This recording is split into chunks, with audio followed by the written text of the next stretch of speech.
everyone, today I'm going to show you how to make lined face mask. Also, check out clothing pieces and accessories that I designed and made on my website oliviancio.com.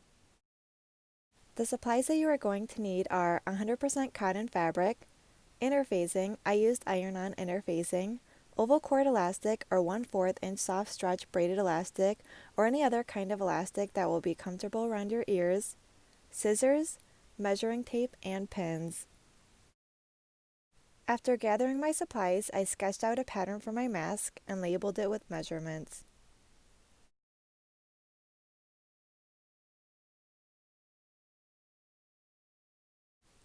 Next, I folded my fabric over so the exterior of the fabric layers together and cut 6 inches length and 9 inches width. When you open the fabric up, the length should amount to 12 inches length and 9 inches width. Next, you want to take the interfacing and cut it the same size as 100% cotton fabric pieces that you cut out. Place the rougher side of the interfacing that has the bonding and glue onto the wrong side of the 100% cotton fabric pieces and pin the 100% cotton fabric and the interfacing together and iron it together. Remove the pins once you get the fabric to first stick to the interfacing and keep ironing until the entire piece of fabric is bonded to the interfacing.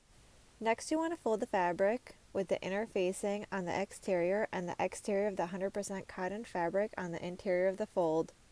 Once you do so, take the 2 pins where the fabric has an opening at the top and pin them 2.5 inches apart. The bottom of the fabric will have the fold and the sides and the top part will have a cut.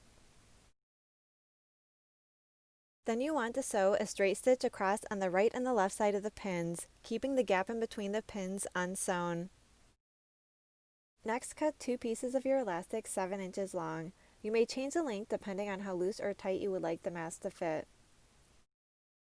Next, you want to take your elastic and pin one 7-inch piece of elastic to the left 2 corners and the other 7-inch piece of elastic to the right 2 corners on the interior of the fabric as shown. Remember, if you shorten or lengthen your elastic to your comfort, then you will still follow these same instructions.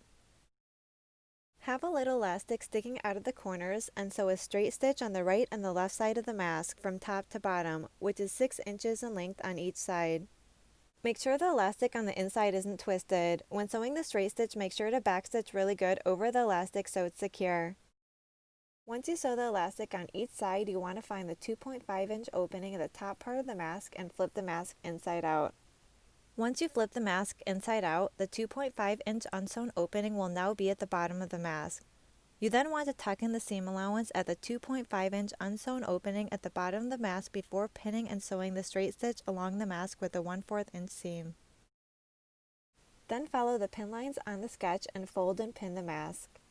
I place the pins on the sketch to show you how to pin them on the mask following these measurements. The blue pins are the larger pins and the red pins are the smaller pins.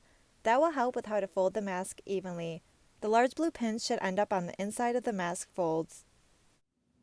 Here's an example of how the pins should be pinned to your fabric. Once your pins are pinned to your fabric as shown, you may now start folding over and pinning your fabric into the mask shape. You will take the bottom red pin and fold it over to the next red pin.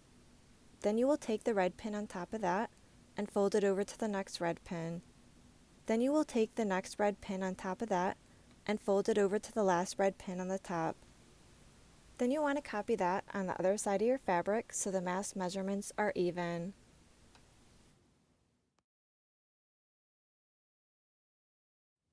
Here's what your mask will look like folded with the pins.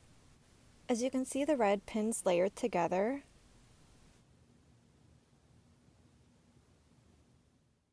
The large blue pins should end up on the inside of the folds of the mask like this. Here's an example of how the inside of the mask should look and the way the folds should be and where the pins should be placed. This is a mask view from the side. You should have the folds looking like this where they don't overlap. Once you have your mask folded evenly, you may add extra pins to hold your mask in place before sewing the straight stitch along the mask. The last thing that you want to do is sew a straight stitch along the mask with 1/4 inch seam. That will close off the opening of the mask too, where you flip the mask inside out. Here's an example of a finished mask following the mask sketch and where the fold line should be folded. Here are a few pictures of the few of the masks that I made.